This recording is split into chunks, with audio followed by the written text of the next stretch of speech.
You know that feeling? The one that makes the hair on your arms stand up. The primal fear that you're being watched. It's the sense that a pair of unseen eyes is fixed on you, tracking your every move, learning your habits, and waiting. For most of us, it's just a fleeting shadow, a trick of the light. But for some, it's not a shadow. It's a real person. And that person isn't going away. Tonight we're looking at 4 true stories of obsession and the relentless horror of being hunted. From a mother of 3 trapped in a 7-year ordeal to global superstars whose fame made them a target, these accounts show that no one is immune. This is what happens when admiration curdles into obsession and love turns into a dangerous possession. Section 1. Athena's 7-year ordeal. For Athena, a mother of 3, the nightmare didn't begin with a stranger lurking in the dark. It began with a man she knew, a man she had once tried to help. Their relationship was normal until he lost his job. An argument over his future plans blew up, and for the first time, he got violent. He choked her. He busted her lip. That was the end of their relationship, but it was just the beginning of a 7-year haunting. After she left him, he started stalking her. Even though they lived far apart, he would walk all the way to her house just to throw rocks at her window in the middle of the night. She'd call the police, they'd talk to him, and then they'd send him on his way. But he always came back.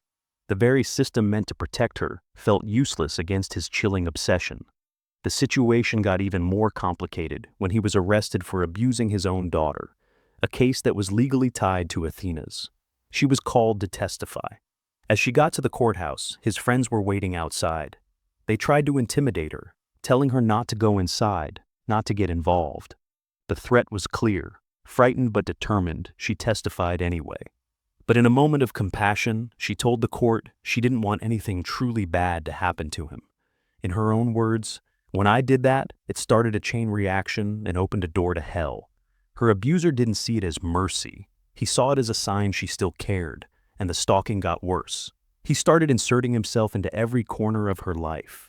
He sent gifts through other people. He had family members call her, blurring the lines between who was a friend and who was part of his scheme.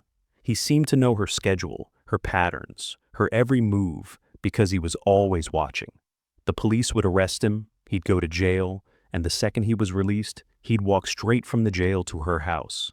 There was no escape. She'd be dropping her kids off at school, and he'd be there, on the corner, just staring. He would stand in her yard for hours, a silent, menacing statue. His entire existence revolved around her, and his obsession was suffocating her. Then, it became even more terrifying. Athena realized it wasn't just him anymore. Other people were helping him. She called it gang stalking. He had people follow her to a new job she got in another town. His family members tried to get into her phone account. She'd get texts while she slept, saying her password had been changed. And this wasn't just in her head.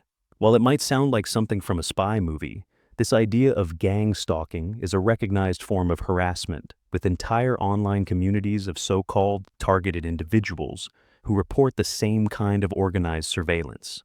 For Athena, this was her reality. Her dog was killed while her ex was in jail. Her house was almost set on fire on Easter.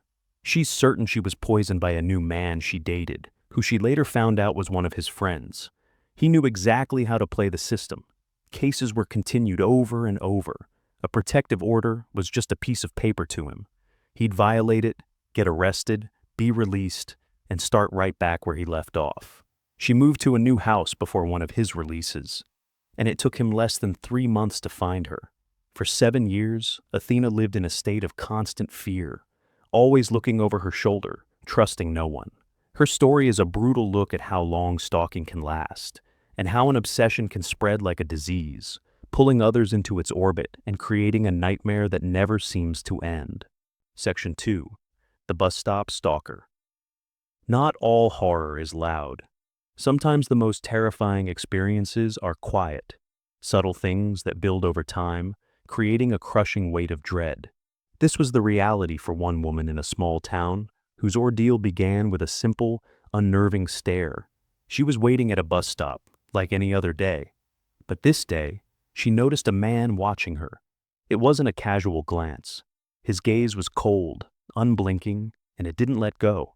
A deep, unsettling chill went through her. She tried to brush it off, moving to a different spot on the bench and pretending to look at her phone. But she could still feel his eyes on her. When she finally risked a look, he was still staring, his expression completely blank. The bus came, and she felt a wave of relief as she got on. It didn't last. A few days later, she saw him again. This time, he was across the street from the bakery where she got her lunch. He wasn't doing anything, just standing there, watching. Her heart started pounding. Was it a coincidence? It's a small town. You see the same people. She tried to rationalize it, to quiet the panic rising in her chest. But the coincidences kept happening. She saw him at the grocery store, lingering in an aisle she had just walked down. She saw his car parked near her apartment building late at night. He never approached her. He never spoke to her. He never did anything she could point to as a threat. And that was the terrifying part. It was just subtle enough to make her question her own sanity. She was afraid to go to the police. What could she even say? A man is looking at me. She could already picture the disbelieving looks, the polite dismissal. She had no proof, no threats, nothing but a gut-deep certainty that she was being hunted. The psychological toll was devastating. She became a prisoner in her own life. Her daily routines, once sources of comfort, were now minefields of anxiety. Every walk to work, every trip to the store, became a frantic surveillance mission of her own as she scanned every corner, every passing car for him. The constant stress stole her sleep and fed a paranoia that seeped into everything. She felt totally alone, isolated by a fear she couldn't explain to anyone. This is what makes psychological stalking so insidious.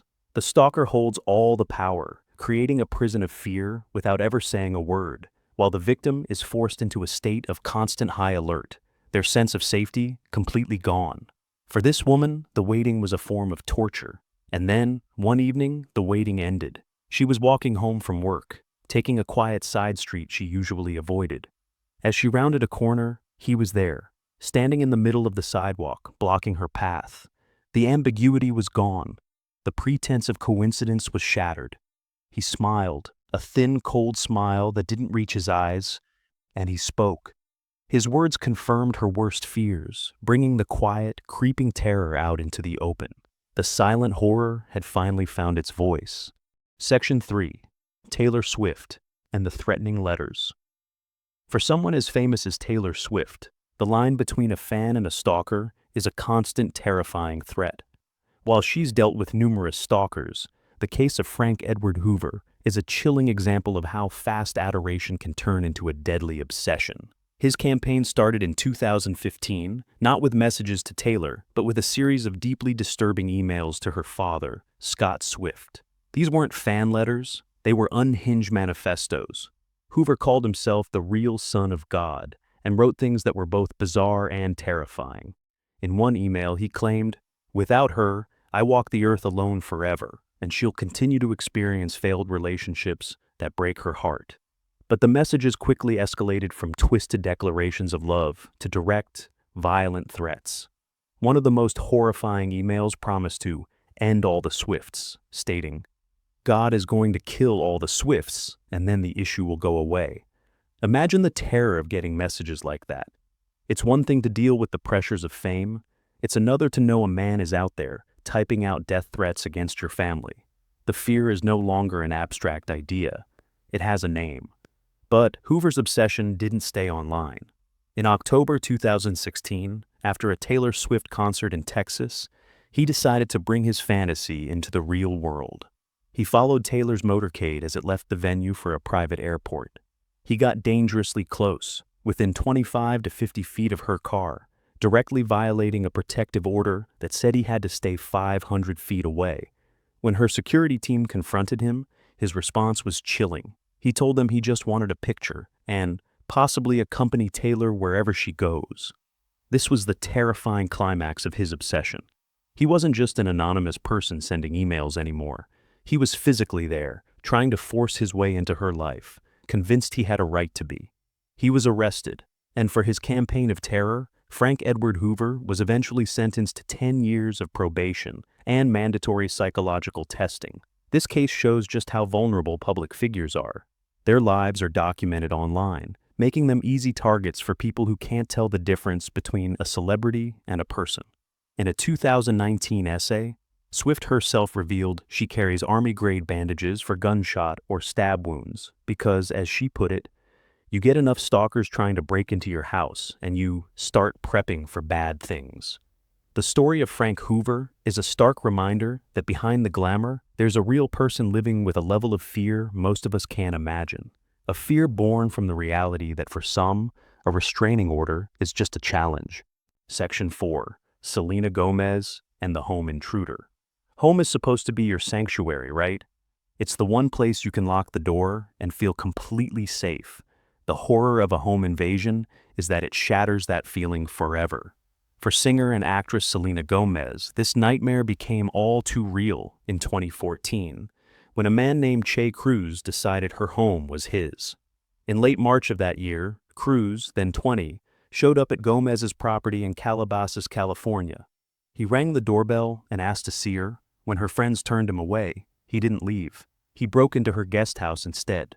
Police found him in the guest house bathroom and arrested him for trespassing. He was sentenced to 45 days in jail and given a court order to stay away from her. That should have been the end of it, but it wasn't. Because of prison overcrowding, Cruz was released just 2 days later. The system put a known intruder right back on the street. And what did he do within hours of being released? He went straight back to the one place on earth he was legally forbidden to go, Selena Gomez's home. This time, he jumped the fence to get onto her property. The audacity is just staggering. A jail sentence and a restraining order meant nothing to him. The police were called again, and he was arrested for the second time in less than a week. Imagine the psychological impact of that. Your home is no longer a safe haven. It's a target. Every creak in the floor, every shadow outside the window, becomes a potential threat. The trauma was so intense for Gomez that she made a drastic choice. She sold the house. The place she called home was now tainted, a constant reminder of his violation. It was no longer a sanctuary. It was a crime scene. Che Cruz eventually pleaded no contest to a felony stalking charge and was ordered to a mental health facility and given a 10-year protective order. But for Gomez, the damage was done. She was forced to flee her own home, a heavy price to pay for a stranger's obsession. Her experience is a brutal reminder that against a truly determined stalker, sometimes the only way to feel safe is to run, leaving everything behind. The 4 stories we've heard tonight, from Athena's 7-year torment to the invasions faced by Taylor Swift and Selena Gomez, all show the same chilling truth. Stalking isn't a joke or a nuisance. It's a relentless crime that robs people of their peace, their freedom, and their safety. If these stories resonated with you, please hit the like button and subscribe for more content that looks at these important issues. We also want to hear from you. Drop a comment below. What are your thoughts on these cases? And what do you think needs to change to better protect victims of stalking?